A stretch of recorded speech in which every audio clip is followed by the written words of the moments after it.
Hello everyone, আসসালামু আলাইকুম। স্বাগতম সবাইকে আমার চ্যানেলে।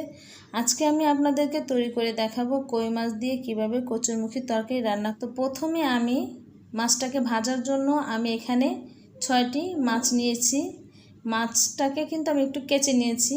তো এর মধ্যে দিয়ে দিব হাফ চা চামচ হলুদের গুঁড়া এবং হাফ চা চামচ লবণ দিয়ে আমি মাছটাকে ভালো করে মাখিয়ে নেব। আমি যেহেতু এখানে শুধু তরকারি রান্না করব মাছটা দিয়ে, এর জন্য শুধু হলুদ আর লবণ দিয়েছি।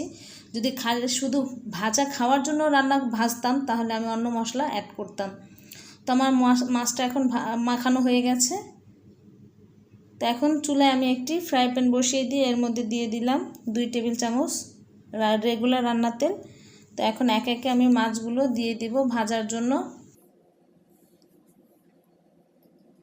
এখন আমার মাছগুলো দেওয়া হয়ে গেছে। আমি এক পিঠ মাছের যখন ভাজা হয়ে যাবে তখন মাছগুলোকে আমি উল্টিয়ে দিব।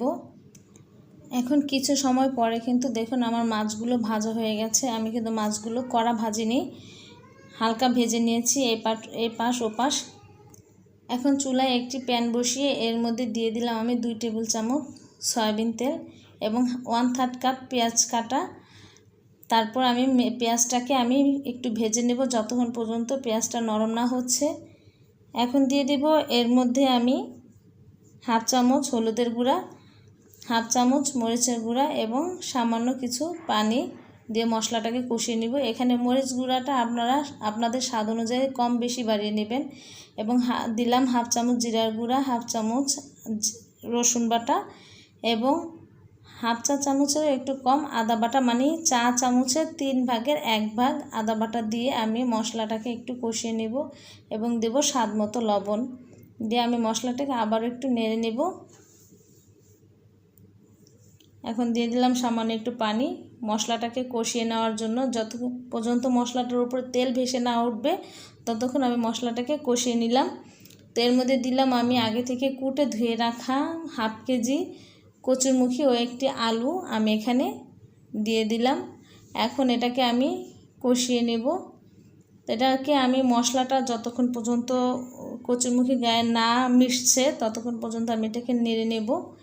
এখন ঢেকে দিব আমি 5 মিনিটের জন্য। তো চলে আসলাম 5 মিনিট পরে। এখন আমি কচুরমুখীটাকে আবার একটু নেড়ে দিব।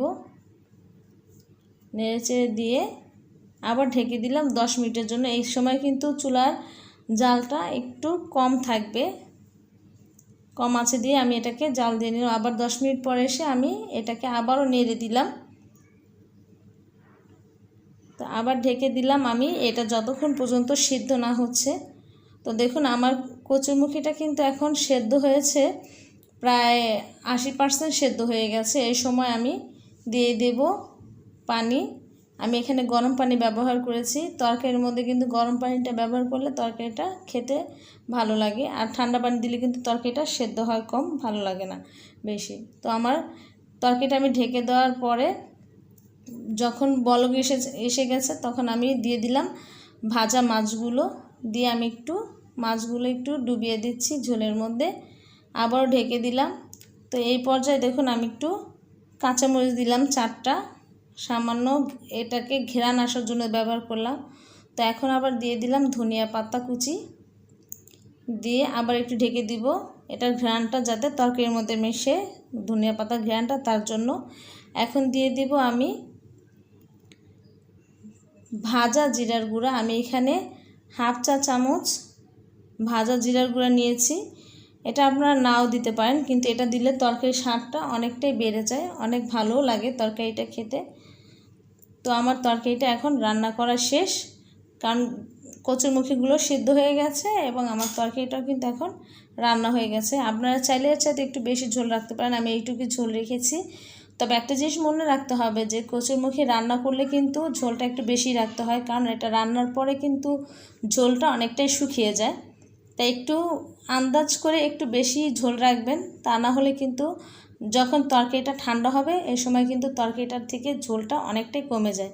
তো আমার রেসিপিটা যদি আপনাদের কাছে ভালো লাগে তো অবশ্যই আমার চ্যানেলটাকে আপনারা সাবস্ক্রাইব করবেন, লাইক করবেন এবং আপনাদের বন্ধুদের সাথে বেশি বেশি শেয়ার করবেন। আসসালামু আলাইকুম সকলকে।